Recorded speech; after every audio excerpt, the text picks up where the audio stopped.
Hello दोस्तों, आप सभी का स्वागत है आपके इस चैनल बायोलॉजी इन डेप्थ में। आज का हम टॉपिक एवोल्यूशन के टिप्स हमारा जो है डाइवर्जेंट इवोल्यूशन और कन्वर्जेंट इवोल्यूशन। तो सबसे पहले हम बात करने जा रहे हैं कन्वर्जेंट इवोल्यूशन।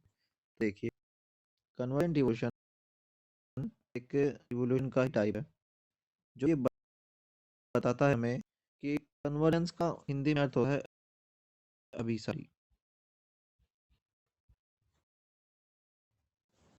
अभिसारी अभिसारी का मतलब आपने फिजिक्स में कभी पढ़ा हो तो आपके पास एक लेंस होता था, उसमें बहुत सारे अलग अलग किरणें आती थी और वो लेंस इन सभी किरणों को एक जगह पे केंद्रित करते था।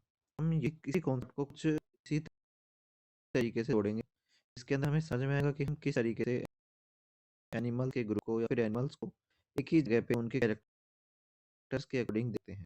तो चलिए शुरू करते हैं कि किस तरीके से कन्वर्जेंट इवोल्यूशन इवोल्व होता है या फिर कन्वर्जेंट इवोल्यूशन क्या होता है। तो कन्वर्जेंट इवोल्यूशन में बहुत सारी स्पीसीज जो एक दूसरे से क्या नहीं होती, रिलेटेड नहीं होती, वो क्या करती हैं, किसी भी कारणवश किसी अन्य रीजन की वजह से, या बहुत सारे रीजन हो सकते हैं, आगे हम डिस्कस करेंगे वो रीजन होते हैं, उनकी वजह से किसी एक वातावरण रहने लग जाती है जिसे हम इकोलॉजिकल कॉन्टेक्स्ट बोलते हैं, और वहाँ पे एक जैसा अडेप्टेशन शो करती है। इसकी वजह से जो स्पीसीज फॉर्म होती है उसे हम बोलते हैं कन्वर्जेंट स्पीसीज या फिर कन्वर्जेंट एनिमल्स की स्पीसीज। तो हम परिभाषा भी एक सेकंड देख लेते हैं। तो देखिए, convergent evolution is the process whereby organism not closely related independently evolve similar parent traits। मतलब यही है कि जो क्लोज रिलेटेड स्पीसीज नहीं है या उनका ग्रुप नहीं है, वो इंडिपेंडेंटली क्या करते हैं, अपने आप को सिमिलर अपीयरिंग टेस्ट के अंदर इन्वॉल्व करते हैं। आगे देखिए इसकी क्या खास बात है कि ये जो कन्वर्जेंट इवोल्यूशन का टाइप है, ये जो इवोल्यूशन का टाइप है इसके अंदर कोई कॉमन एंसेस्टर नहीं है। जैसा आप देख पा रहे हैं, मैंने पहले बोला कि दोनों स्पीसीज या फिर ग्रुप ऑफ स्पीसीज या फिर अलग अलग ग्रुप्स, वो क्या है, दोनों अलग अलग हैं। अलग अलग से मतलब कि एक अलग स्पीसीज का है, एक अलग स्पीसीज का है, तो दोनों इंटरव्यू भी नहीं कर सकते, इसलिए हम क्या करते हैं, दोनों को आइसोलेट करते हैं। आइसोलेट करने के बाद हमें ये पता चलता है कि दोनों के बीच में कोई संबंध ना होते हुए वो एक ही इकोलॉजी के अंदर रह रहे हैं। एक ही इकोलॉजी में रहने की वजह से वो अडेप्टेशन एक जैसे शो करते हैं, इसीलिए इनका क्या नहीं होता, कोई भी कॉमन एंसेस्टर नहीं होता। अब इसी प्रोसेस की वजह से ये क्या करते हैं, कुछ स्ट्रक्चर्स फॉर्मेशन करते हैं, और उन स्ट्रक्चर्स के अंदर कुछ सिमिलरिटीज डिसिमिलरिटीज या फिर उन फंक्शन में सिमिलरिटीज और डिसिमिलरिटीज देखी जाती है। उसी को कहते हैं हम एनालॉजी। एनालॉजी से मतलब है यहाँ की उनके जो स्ट्रक्चर्स होंगे उनके अंदर डिफरेंस दिखाई देगा, लेकिन उनका जो फंक्शन होगा उसके अंदर हमें सिमिलरिटी दिखाई देगी। तो चलिए हम समझते हैं आगे की इसके अंदर क्या क्या चीज़ें होती हैं। तो देखिए, अब एनालॉजी में हम आ गए। तो एनालॉजी का मतलब मैंने आपको समझाया कि क्या होता है, डिफरेंस होता है के अंदर उनके एनाटॉमिकल स्ट्रक्चर के अंदर। एनाटॉमिकल स्ट्रक्चर का मतलब जो स्ट्रक्चर हमें दिखाई देती है, उन स्ट्रक्चर के अंदर क्या होता है, अंदर देखने को मिलता है, लेकिन क्या होता है, similar in function due to same needs, यानी कि जो उनकी ज़रूरतें होती हैं वो बिल्कुल सेम होती हैं, उनकी वजह से उनके अंदर क्या दिखाई देता है हमें, बिल्कुल फंक्शन सेम दिखाई देता है, जो किसका रिजल्ट होता है, कन्वर्जेंट इवोल्यूशन का रिजल्ट होता है। जैसे एग्जांपल में देखिए, wings of butterfly end of birds. तो विंग्स की बात करें या कि पंख, पंख यदि बटरफ्लाई के हों या फिर किसी दूसरे बर्ड के हों, काम तो दोनों में आते हैं। दूसरा देखते हैं pectoral fin of shark and flippers of dolphin. तो दोनों का काम जैसे होता है, लेकिन स्ट्रक्चर अगर देखे जाए तो अलग होती है। अब sting funny and scorpion. Sting का मतलब क्या होता है कि जिसकी मदद से वो क्या करते हैं, दंश कोशिकाएं जो बोलते हैं कि चोट पहुंचाते हैं या फिर अपना जो जहर होता है वो इंजेक्ट करते हैं। दोनों का काम क्या होता है, सुरक्षा करना, लेकिन दोनों की संरचनाएं अलग होती हैं। जैसे eye of octopus, eye of mammals. अब हम देसी भाषा में भी कहते हैं कि आंखें चाहे किसी भी हो काम आएगी देखने में ही। उसी तरीके से आंखें ऑक्टोपस की हो चाहे मैमल्स की हो, काम आती हैं दोनों विजुअलाइज करने में, चीज़ों को देखने में। जैसे यार देखो, हम देखते हैं sweet potato root modification, potato modification. इसका मतलब ये है कि जो स्वीट पोटैटो है वो किसका मॉडिफिकेशन होता है, रूट मॉडिफिकेशन होता है। लेकिन पोटैटो कैसा होता है, स्टेम मॉडिफिकेशन होता है, लेकिन फिर भी हम लोग स्ट्रक्चर संरचना देखने में अलग अलग है, लेकिन उनका ओरिजिन हो गया उनका जो फंक्शन है वो जैसा है। आई होप आपको ये समझ में आया होगा कि एनएल की स्ट्रक्चर्स कैसी होती हैं और उनका निर्माण कैसे होता है। तो एक टाइम हम इसको समराइज करते हैं कि कन्वर्जेंट इवोल्यूशन क्या है। एक ऐसी प्रोसेस है जिसके अंतर्गत अलग अलग स्पीसीज जिनका आपस में कोई रिलेशन नहीं होता वो साथ आती हैं और साथ आने के बाद एक ही इकोलॉजी के जगह पे रह लग जाती हैं। अब एक ही इकोलॉजी में रहने की वजह से क्या करती है वो एक ही जैसा बिहेवियर शो करती हैं, एक जैसा एडेप्टेशन शो करती हैं। उस एडेप्टेशन की वजह से क्या होती हैं वो एक जैसे कार्य को करने लग जाती हैं और एक जैसे कार्य करना ये सारी स्ट्रक्चर का प्रोसेस कहलाता है एनएल की और ये संरचना कहलाती है एनालॉगस स्ट्रक्चर। आई होप आपको ये समझ में आया होगा। अब हम बढ़ते हैं हमारे अगले वाले टाइप में जिसे हम बोलते हैं डाइवर्जेंट इवोल्यूशन।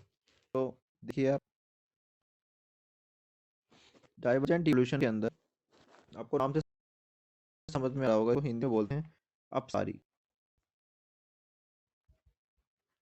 अपसारी इवोल्यूशन या अपसारी विकास इसके अंतर्गत क्या होता है कि एक ही कॉमन एंसेस्टर वाली प्रजातियां होंगी, यानी कि एक ही जैसी प्रजातियां होंगी, देखो कुछ ऐसी जो आपस में क्या होंगी क्लोज रिलेटेड होंगी, लेकिन किसी भी कारणवश वो क्या हो जाती हैं अलग अलग जगह पे चली जाती हैं या फिर प्रवासित हो जाती हैं। तो अलग अलग जगह प्रवासित होने की वजह से उनका अनुकूलन भी अलग होगा और अलग अलग अनुकूलन होने की वजह से वो क्या करती हैं अलग अलग जातियों का निर्माण कर लेती हैं कुछ इस तरीके से।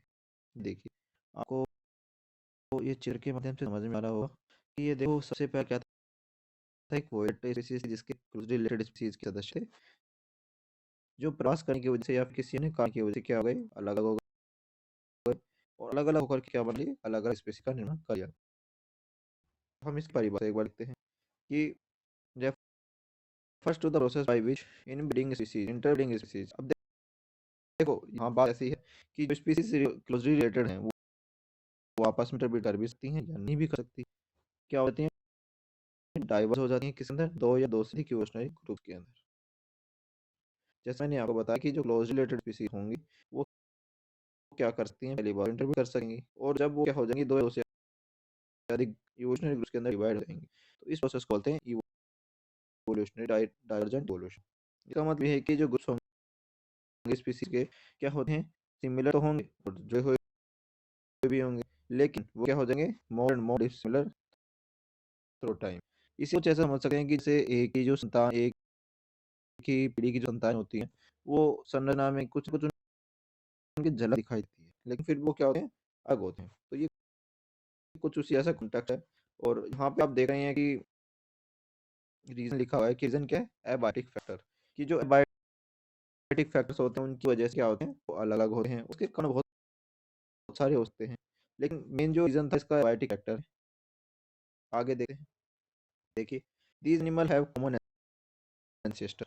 अब देखो मैंने आपको बताया कि ये जो स्पीसीज थी वो कहाँ थी एक स्पीसीज की वजह से आगे की तरफ डाइवर्स हो रही थी, यानी कि मतलब एक स्पीसीज है ये स्पीसीज बाद में डिवाइड हो रही है अलग अलग एक ही जगह पे आ रहे हैं तो क्या हो रहे हैं इनका कॉमन एंसेस्टर हो और एक कॉमन एंसेस्टर होने की वजह से ही दूसरी जगह पे आ पा रहे हैं इसीलिए उसे बोलते हैं हम डाइवर्जेंट इवोल्यूशन, यानी कि वो फैल रहे हैं। तो अब देखिए इस प्रकार स्ट्रक्चर को हम बोलते हैं होमोलॉजी या फिर होमोलोगस स्ट्रक्चर। आइए देखते हैं होमोलॉजी क्या होती है। अब होमोलॉजी में क्या है कि similar fundamental structures but are different in functions, यानी कि जो स्ट्रक्चर्स होंगी जो दिखाई देती हैं हमें संरचनाएं वो कैसी होंगी बिल्कुल सेम होंगी लेकिन उनके कार्य अलग होंगे। क्यों अलग होंगे क्योंकि वो पहले एक ही जगह पे थे तो दिखाई देने में कैसे होंगे बिल्कुल सेम होंगे। दिखाई देने से मतलब उनकी संरचना, लेकिन अब क्या होगा उनके कार्यों में अर्थ पाया जाएगा। और किसकी वजह से होता है ये डाइवर्जेंट इवोल्यूशन की वजह से होता है। इनके कॉमन एंसेस्ट्री पाई जाएगी। मैं आपको इसके एग्जांपल बताता हूँ। देखिए तो एग्जांपल कुछ ऐसे हैं कि ये देखिए ये मनुष्य है, ये ह्यूमन है, ये चीता है, ये व्हेल है, ये बैट है। अब इन सभी के जो आपको स्ट्रक्चर दिखाई दे रहे हैं इन सभी के अंदर क्या पाई जाएगी ह्यूमरस पाई जाएगी, रेड सेल पाई जाएगी, कार्पल्स मेटाकार्पस फ्लैंजेस, सब तीनों चारों स्ट्रक्चर के अंदर है। लेकिन फंक्शन कैसे आ गए मनुष्य अपने हाथ का उपयोग अक्सर संरचना में करता है, चीता अपने हाथों का उपयोग फिर फोलिम्स का उपयोग भागने में करता है, वेरिन का उपयोग पानी को आग जलाने में करती है, बैन का उपयोग उड़ने में करता है। तो सभी के फंक्शन अलग-अलग हो गए। उसी तरीके से हम देखें बोगनविलिया में और कुकुरबिटा में। ये जो बोगनविलिया में थॉर्न पाए जा रहे हैं, कुकुरबिटा में टेंड्रिल पाया जा रहा है। दोनों किसके ओरिजिन है? एक्सिलरी बड के ओरिजिन है। लेकिन ये दोनों के फंक्शन अलग हैं। कैसे अलग हैं? अब देखिए, अब थॉर्न होता है वो रक्षा के लिए काम आता है, लेकिन टेंड्रिल क्या काम आता है? सहारे के लिए काम आता है। तो इसी तरीके से संरचनाएं हैं जो इस तरीके से काम करती हैं। आई होप आपको ये चीज़ समझ में आई होगी। Thank you so much for watching the video.